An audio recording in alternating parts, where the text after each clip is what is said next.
Well, hello there again. You know, I've been considering this corruption and criminal behavior stuff.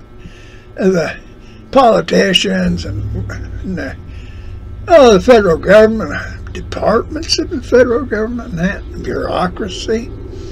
You know, and I got onto a good one today. I've been sitting and thinking about it. I've been trying to figure out how the devil they do it.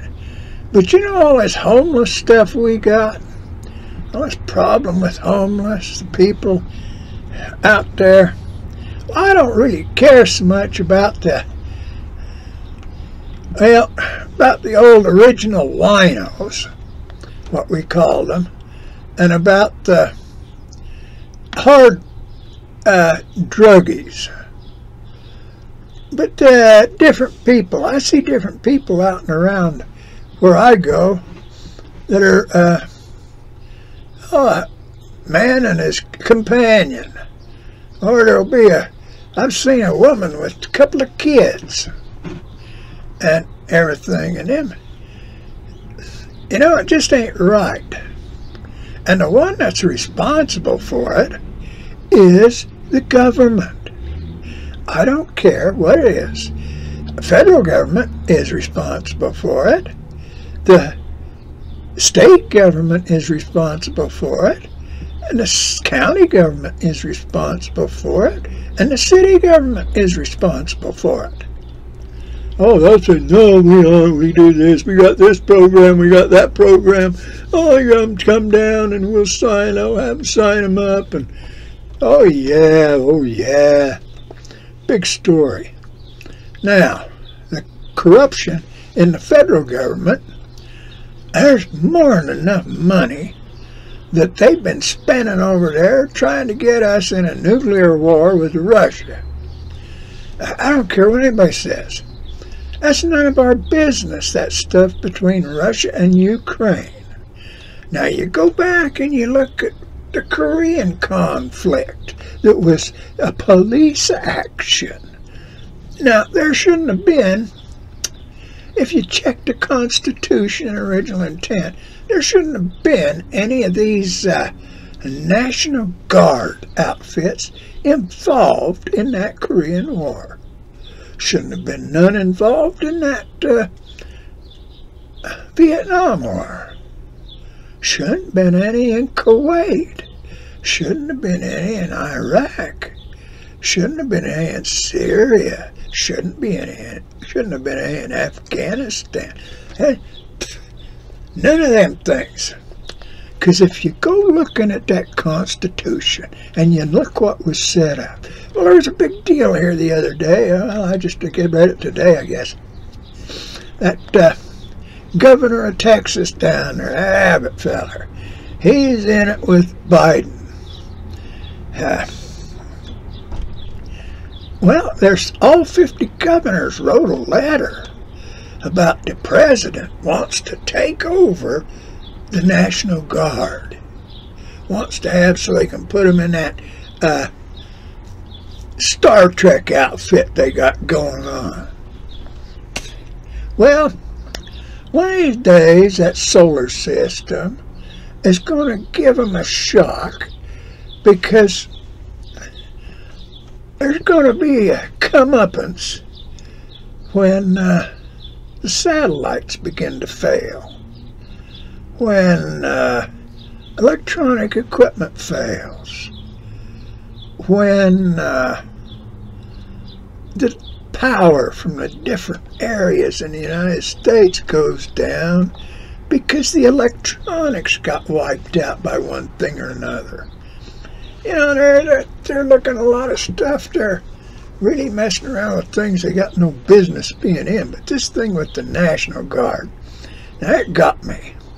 Because when the Congress declares war, a declaration of war by the Congress makes the President of the United States the Commander-in-Chief of the military. He's not normally. That's a corruption.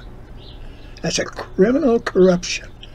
All these wars, all this police action stuff, this stuff going on in Ukraine, them hard-nosing Netanyahu in Israel. You know, he's supposed to be the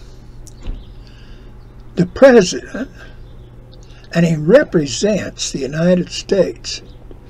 Well, the United States is that Constitution of the United States of America that we, the people, set up and made him the sheriff. That's his job. He's the sheriff. He's supposed to enforce the laws that Congress creates.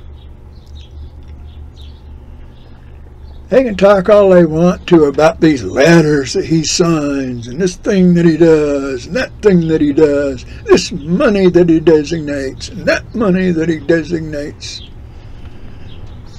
Corruption. Criminal corruption. It's not the president. That's Congress's job.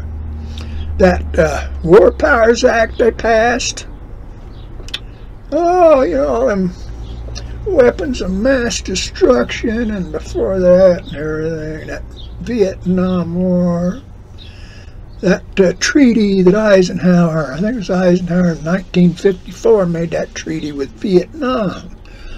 After Kennedy, we had advisors in Vietnam, and then after Kennedy got assassinated in '63, well, by February '65, Johnson sent the troops into Vietnam.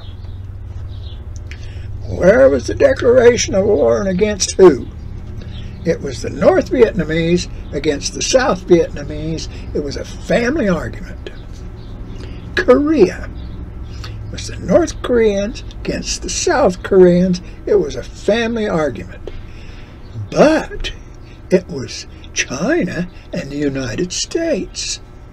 Gee, you know, where was the declaration of war? Why didn't they let that General MacArthur drop an atom bomb across the river?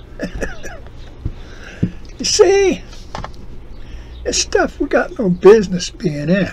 That Ukraine, they've cooked that, keep texture in that bear over there, and they're trying to take him out of power. You go back and you look at a lot of places. There was a Noriega in Panama that the United States put in. Well, they wound up taking him out because he was worse than what they thought he was, and he wouldn't listen to them. That's Saddam Hussein over there. They took him out in Iraq. Guess what? That just broke it all open for the terrorists and that, because he was controlling most of that stuff. So you sit there and look. Well, let's get back to this homeless. All that money going to Ukraine. All that money going in them weapons and things. All that money supporting them rich guys and big generals and admirals in the Pentagon and doing all that stuff.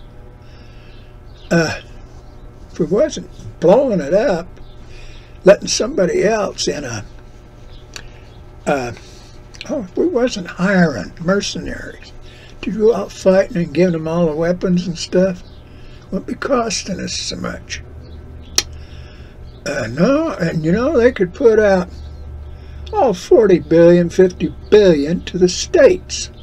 The states could spread it around amongst the counties and the cities and the towns.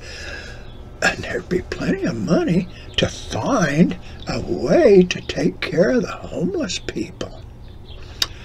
Are there hungry kids in the United States?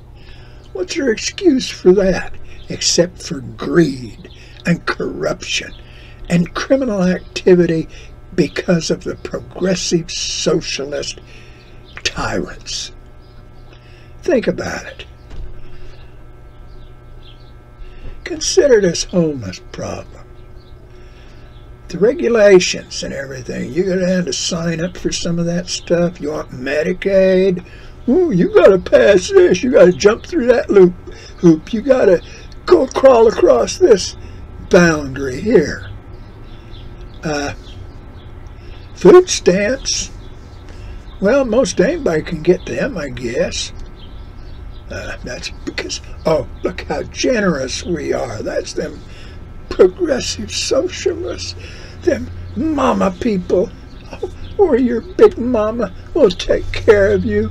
Just don't ask us for too much, and don't worry about the fact that you can't have a place to live. Don't worry about we're going to make homelessness a crime. And oh no, we'll take care of you. We love you.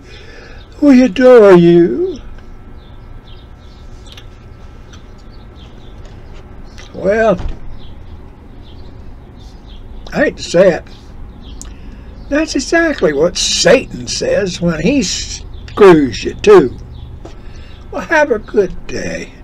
May God bless you all. Think about it. Study, read, learn, critically think. Have a good day.